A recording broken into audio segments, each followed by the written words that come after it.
رمضان آنے والا ہے تو اللہ شیطان کو قید کر دیتا ہے، جکڑ دیتا ہے. فرمایا رمضان آ رہا ہے اور میرے بندوں نے اپنی بخشش کرانی ہے، انہوں نے میری عبادت کرنی ہے، انہوں نے روزے رکھنے ہیں، انہوں نے آ کر کے اللہ کے حضور معافیاں مانگنی ہے. اور رمضان کی ہر رات میں 70 ہزار یا بلا مثال و بلا تشبیہ اللہ جانے کتنے بے حساب لوگوں کی رب نے بخشش کرنی ہے. تو یہ شیطان بڑا مکار ہے، یہ کھلا ہوا دشمن ہے، کوئی خرابی نہ کر دے لہذا پہلے اسے باندھ دو. خرابی نہ کرے کسی قسم کی، اسے باندھ دیا جاتا ہے. مہمان بھی آ گیا، خرابی کرنے والا بھی باندھ دیا، لیکن اگر فائدہ لینے والے پھر بھی فائدہ نہ لے تو پھر ان سے کہا جائے گا کہ تمہارے پاس اب کوئی بہانہ بچا نہیں ہے، اب تمہارے پاس کوئی کسی قسم کا عذر باقی نہیں ہے. اب تو یہ تھا کہ تمہیں بخشش کرانا چاہیے تھی، استغفار پڑھنا چاہیے تھی، دعائیں کرنا چاہیے تھی، قرآن مجید کی تلاوت کو کثرت سے کرنا چاہیے تھا. لیکن چونکہ اب تم یہ بھی نہیں کہہ سکتے کہ مجھے شیطان نے گمراہ کر دیا، وہ تو باندھ دیا گیا ہے. اب تو فسادی کو ویسے ہی کنٹرول کر دیا گیا ہے. اب بھی تم اگر سوئے رہے، اب بھی اگر تم نے غفلت کی، اب بھی چھوٹے موٹے بہانے کر کے تراویاں چھوڑتے رہے، اب بھی ذرا سی سستیاں کر کے ادھر ادھر نکلتے رہے، اس کا مطلب یہ ہے کہ پھر تم استفادہ کر سکے. تم نے سستی کا مظاہرہ کیا، تم نے اور اب دیکھیں جب اتنے بندوبست کیے تمہارے لیے، ثواب بھی بڑھا دیا، اجر بھی بڑھا دیا، تمہارے لیے جو فساد پیدا کرنے والا شیطان تھا وہ بھی قید. لیکن اگر تم پھر بھی عمل نہ کرو، پھر بھی مسجد نہ آؤ، تو پھر حدیث پاک سن لے. اس طرز کی شاید یہ منفرد حدیث ہے کتب احادیث میں، اور تقریباً تمام کتب احادیث میں موجود ہے. حضور علیہ الصلوۃ والسلام نے نا صحابہ سے فرمایا سارے مسجد میں جمع ہو جاؤ میرے ممبر کے پاس. لوگ جمع ہو گئے.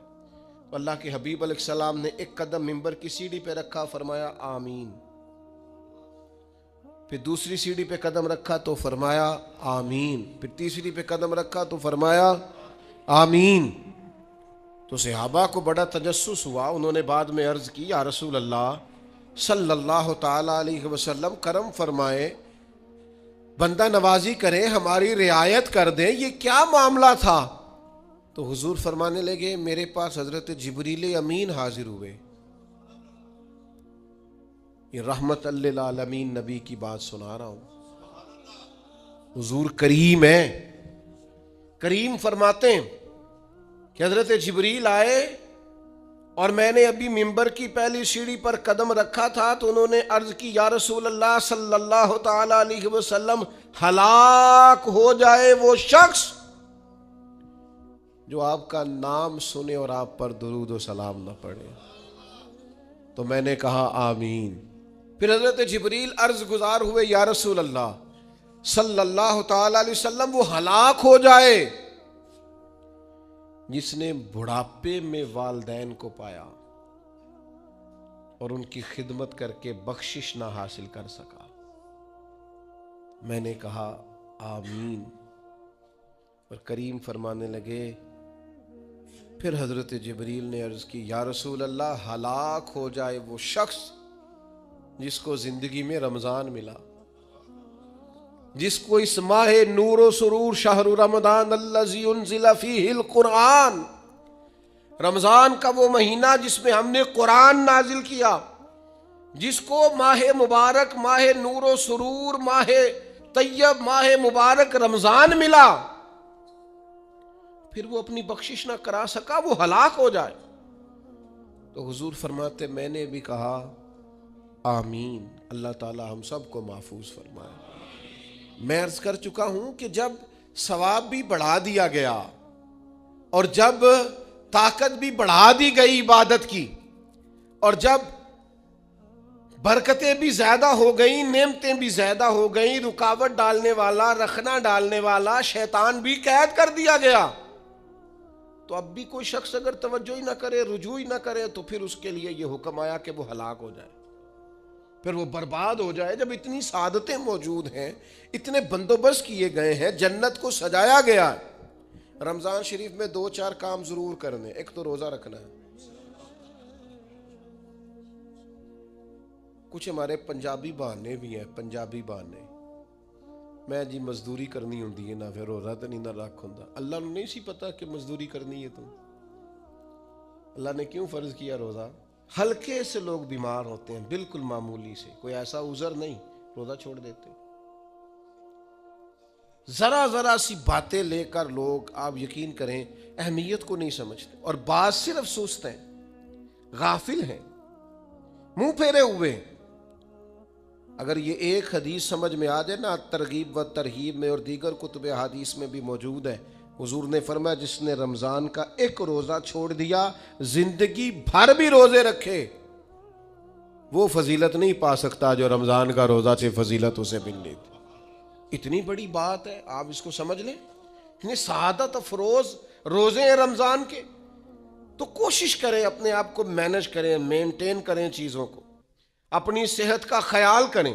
میں تو دوستوں سے کہا کرتا ہوں, رمضان سے پہلے جو ایام ہے, پہلے سے بڑھ کر اپنی طبیعت کا خیال رکھیں, تاکہ رمضان میں کوئی کسی قسم کی طبیعت میں بھی کمزوری پیدا نہ ہو, اور صحیح صحت مندی کے ساتھ انسان رمضان شریف کے روزے گزار سکے.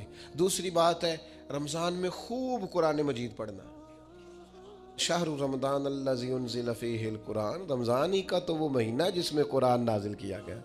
نبی کریم صلی اللہ تعالی علیہ وسلم رمضان المبارک میں حضرت جبریل امین علیہ السلام کے ساتھ قرآن مجید کا دور فرمایا کرتے.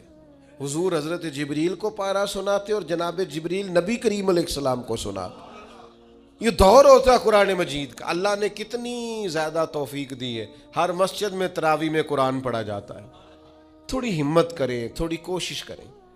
ہمارے بزرگ فرمایا کرتے تھے, ایک پارہ گھر میں پڑھا کرو قرآن مجید کا, تاکہ تمہیں دیکھ کے بچے بھی پڑھیں, اور ایک پارہ مسجد میں تلاوت کیا کرو, اور ایک رات کو تراویح میں 3 پارے روز قرآن مجید کے ہو جائیں گے, تو انشاءاللہ تعالی رمضان ختم ہوگا تو 3 قرآن پاک بھی ختم ہو جائیں گے.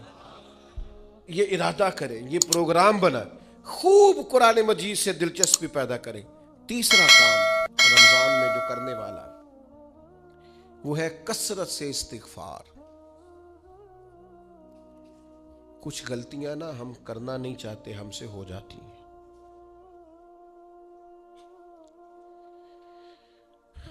کچھ غلطیاں ایسی ہیں جو ہم بڑی بڑی کر چکے ہیں, لیکن ہمیں یاد ہی نہیں, بھول گئے. کچھ خطائیں ہم سے ایسی سرزد ہوتی ہیں جو لاشعوری میں ہو جاتی, ہمیں سمجھ ہی نہیں ہوتی کہ یہ خطا ہے اور اتنی بڑی ہے. کسی شخص کو بعض اوقات کوئی ایسی بات کہہ دیتے ہیں کہ ہماری نظر میں وہ بات معمولی ہوتی ہے, پر وہ بیچارہ ساری رات سو نہیں سکتا. رمضان کا مہینہ ہے اپنے رب سے معافی مانگنے کا مہینہ, اس سے توفیق مانگنے کا مہینہ, اس کے حضور حاضر ہونے کا مہینہ. میں آپ کی خدمت میں عرض کروں, حضرت عائشہ صدیقہ فرماتی ہیں, نبی پاک نے فرمایا صلی اللہ تعالی علیہ وسلم, جس سے اللہ نے قیامت والے دن حساب پوچھ لیا نا, اس کے لیے مشکل ہو جائے گا. حساب یسیرہ یہ ہے کہ وہ مہربانی فرمائے, اور فیصلہ جب کرے تو کرے ہی درگزر والا, فرمائے جا تجھے معاف کیا. رمضان کا خاص مہینہ ہے, سحری میں بھی دعا قبول ہوتی ہے, افطار میں بھی دعا قبول ہوتی ہے, صبح سے لے کے افطاری تک بندہ ہر وقت عبادت میں ہوتا ہے. تراویح کے بعد بھی دعائیں مانگے تو وقت قبولیت کا ہے. میرے بھائیوں, رمضان کی راتیں بھی قبولیت کی, آخری طاق راتوں کی شان قبولیت کی, لیلۃ القدر قبولیت کی. اس دفعہ جھک نہ جائیں اس کی بارگاہ میں سجدے میں, رو رو کے معافی مانگ نہ لیں اس سے. ہم برے نہیں ہیں, چاہتے نہیں ہیں, پر ہمارے وجود سے کچھ غلطیاں ہو جاتی ہیں. ہمارے سینوں میں کچھ پچھتاوے ہیں, کچھ من میں باتیں. اس دفعہ اس کے حضور عرض نہ کریں کہ کچھ کمیاں رہ گئی ہیں, دل نہیں کرتا تھا ایسا ہو, پر انجان تھے. نہ چاہتے ہوئے بھی کمزوریاں ہو گئیں. رمضان آ رہا ہے, بڑا گولڈن چانس ہے, بڑا خوبصورت موقع. بھائیو, رمضان کی ہر سحری کے بعد رب سے معافی مانگیں. آپ کو پتہ ہے اتنی بڑی امت مسلمہ لیکن ہر گلی میں کمزور ہے, ہر جگہ رسوائیاں ہمارے ساتھ چمٹی ہوئی ہیں. ہم چاہ کے بھی اپنے بھائیوں کی مدد نہیں کر سکتے. میرے پاس ایسے ایسے جوان آتے ہیں جو کہتے ہیں ہمیں بتائیں نا ہم فلسطین کے لیے کیا کر سکتے, ہمیں بتائیں نا. یہ ہماری بے بسی, یہ ہماری غلطیوں کا نتیجہ ہے. تو خوب استغفار کریں, اپنی کوتاہیوں کی معافی مانگیں. رمضان کی ہر صبح میں, ہر شام میں, ہر دن میں, ہر رات مصلی بچھا بچھا کے عرض گزار ہوں کہ مالک تو ہمیں معاف فرما. اور میں آپ سے ایک اور بات بھی عرض کروں, شیخ ابو الحسن کو میں پڑھ رہا تھا تو روتے جا رہے تھے, روتے ہی جا رہے تھے, روتے ہی جا رہے تھے. ایک شام ان کے کچھ لوگوں نے ان سے کہا کہ حضور اس قدر زیادہ آہوزاری, تو فرمانے لگے میری بس اتنی خواہش ہے کہ جب میں اپنے رب سے ملوں نا تو میرا رب مجھے ناراض نہ ملے. تو میں ہر وقت اس لیے تڑپتا ہوں کہ میرے اندر جو کوتاہیاں مجھ سے ہو گئی ہیں, میرا مالک وہ مجھے معاف کر دے. ہم نے کوشش کی ہے زندگی میں ماں باپ کی خدمت کرنے کی, لیکن نہیں, ہم سے ان کے حق ادا نہیں ہو سکے. کوشش کی ہے بہن بھائیوں پر توجہ دینے کی, لیکن حق ادا نہیں ہو سکے. چاہیے تھا اولاد کی تربیت بڑی شاندار کرتے, لیکن سہولتیں کچھ زیادہ دے بیٹھے, لاڈ پیار کچھ زیادہ کر سکے. ان کی تربیت کا بھی صحیح حق ادا, اللہ نے عزتیں زیادہ دی تھی, جواب میں ہماری خدمتیں تھوڑی. ہم اپنے رب کی بارگاہ کی حاضریوں کے بھی حق ادا نہیں کر سکے. اس نے ہمیں نوازا زیادہ ہے, ہمارا شکر کم ہے.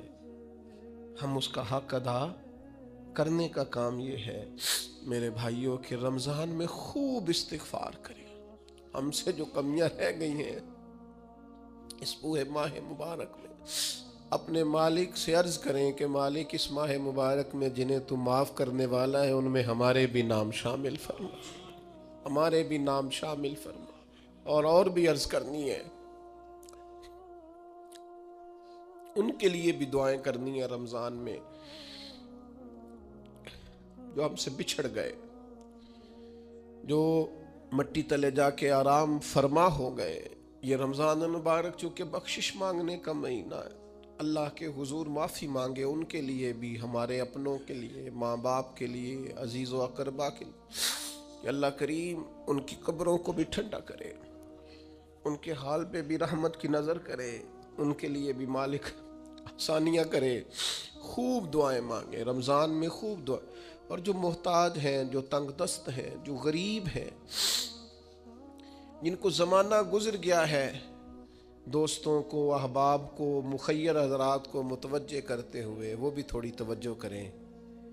اس سال رمضان کے ماہ مبارک میں دنیا داروں کو چھوڑ کے رب کی طرف متوجہ نہ ہو, اس کریم کی بارگاہ میں اپنی ساری تکلیفیں بیان نہ کریں. بیمار بھی آئیں, مقروض بھی آئیں, تنگ دست بھی آئیں, بے اولاد بھی آئیں, کمزور بھی آئیں, سارے جھکیں, روزہ رکھ کے, تراویح پڑھ کے, قرآن پڑھ کے, اپنے سارے دکھ اپنے مالک کے حضور بیان کر کے اس ماہ مبارک کی ہر رات میں اس سے بخشش کا سوال کریں, رحمت کا سوال کریں, کرم کا سوال کریں. وہ بڑا ہی کریم ہے. حضور فرماتے ہیں, رب کہتا ہے مجھے حیا آتی ہے میرا بندہ ہاتھ اٹھائے اور میں اس کے ہاتھ خالی واپس کر دوں, بس آنے کی دیر ہے. اور ایک مقام پہ اللہ کے حبیب علیہ السلام نے فرمایا, بندہ جب اعتراف گناہ کر کے معافی مانگتا ہے اللہ فوراً ہی اسے معاف فرما دیا کرتا. چوتھا کام جو اس ماہ مبارک میں بہت زیادہ کرنا ہے وہ یہ ہے کہ حضور نے فرمایا یہ صبر کا مہینہ ہے, صبر بہت کرنا ہے. ایک تو صبر ہوتا ہے نا مصیبت پہ صبر, ایک خواہشات پر بھی صبر ہوتا ہے کہ خواہشیں پیدا ہو رہی ہیں پر صبر کرنا ہے اللہ کی رضا کے لیے, یہ بھی صبر ہے. نیکی پر استقامت کے لیے بھی صبر کی ضرورت ہوتی ہے، گناہ چھوڑنے کے لیے بھی صبر کی ضرورت ہوتی ہے۔ آپ کے پاس مواقع موجود ہیں معاذ اللہ برائی کے، لیکن اگر آپ صبر کرتے ہیں، اللہ کی رضا پہ راضی رہتے ہیں، تو یہ بھی صبر ہے۔ نبی پاک علیہ السلام نے روزہ دار کو صبر کرنے کا کہا، فرمایا ایک تو تم نے کوئی بےہودہ بات نہیں کرنی، کوئی گالم گلوچ نہیں کرنی، اور اگر کوئی تم سے لڑائی جھگڑا کرے، کوئی بےہودہ بات کرے، تو تم نے کیا کہنا؟ انی صائم مرتین، تم نے 2 مرتبہ کہنا ہے بھائی میں تو روزہ دار ہوں۔ کوئی جھگڑا کرنا چاہے، لڑائی کرنا چاہے، برا بھلا کہے، کوئی الجھانا چاہے، تو کہنا انی صائم، میں روزہ دار ہوں۔ یہ وظیفہ یاد کریں گے؟ کیا کہنا ہے؟ یہ وظیفہ ہے پورے رمضان کا، یہ بخاری میں حضور نے بتایا ہے۔ کوئی جھگڑا کرے، گھر کے باہر بھی اور گھر کے اندر بھی، کوئی جھگڑا کرنے لگے، جھگڑا ہونے لگے، تو کہنا انی صائم، میں، اور 1 دفعہ نہیں کہنا، مرتین، حضور نے فرمایا 2 دفعہ کہنا، میں روزہ دار ہوں، میں کوئی جھگڑا نہیں کروں گا، کوئی فساد نہیں کروں گا، کسی بےہودہ بات کا جواب نہیں دوں گا۔ کیوں؟ اس لیے کہ میری ایک شان ہے، میں روزہ دار ہوں، میں اس وقت ایک منصب پر فائز ہوں، میں روزہ دار ہوں۔ یہ وظیفہ پکانا ہے ہر بےہودہ بات سے، ہر جگہ۔ اور حضور علیہ السلام نے فرمایا، یہ بھی بخاری میں موجود ہے، فرمایا جس نے جھوٹ بولنا اور اس پر عمل کرنا نہیں چھوڑا، اللہ کو اس کے بھوکا پیاسا رہنے کی کوئی حاجت نہیں ہے۔ جھوٹ ہی نہیں چھوڑا اس نے، ابھی بھی جھوٹ بول رہا ہے، روزہ رکھ کے بھی جھوٹ پر عمل کر رہا ہے، اللہ تعالیٰ کو اس کے بھوکا پیاسا رہنے کی کوئی حاجت نہیں ہے۔ تو روزہ رکھنا ہے، پھر اس کی تھوڑی سی حفاظت بھی کرنی۔ پھر آگے چلیے، 5ویں گزارش، نبی پاک نے فرمایا رمضان غم خاری کا مہینہ ہے۔ آپ کو پتہ ہے جو بندہ روزہ نہ رکھ سکے کسی خاص مجبوری کی وجہ سے، بیماری کی وجہ سے، کسی عذر کی وجہ سے، تو قرآن مجید نے کیا کہا؟ وہ ایک مسکین کو کھانا کھلائے۔ روزے کا فدیہ یہ ہے کہ پھر وہ کیا کرے؟ روزہ نہیں رکھ سکتا تو مسکین کی خدمت کرے۔ شرعی حکم یہ ہے کہ کسی نے اگر روزہ توڑ دیا رمضان کا تو 60 روزے رکھے کفارے میں، 60 نہیں رکھ سکتا تو پھر 60 مسکینوں کو کھانا کھلائے۔ تو بار بار روزے میں مسکین کا ذکر آ رہا ہے۔ نبی کریم صلی اللہ تعالی علیہ وسلم نے ارشاد فرمایا، جس شخص نے کسی روزہ دار کو افطاری کرائی تو اللہ تبارک و تعالی افطاری کرانے والے کی بخشش بھی فرما دے گا، اور فرمایا جتنا اجر روزہ رکھنے والے کو ملے گا اتنا ہی اجر اللہ افطار کرانے والے کو بھی عطا فرمائے گا۔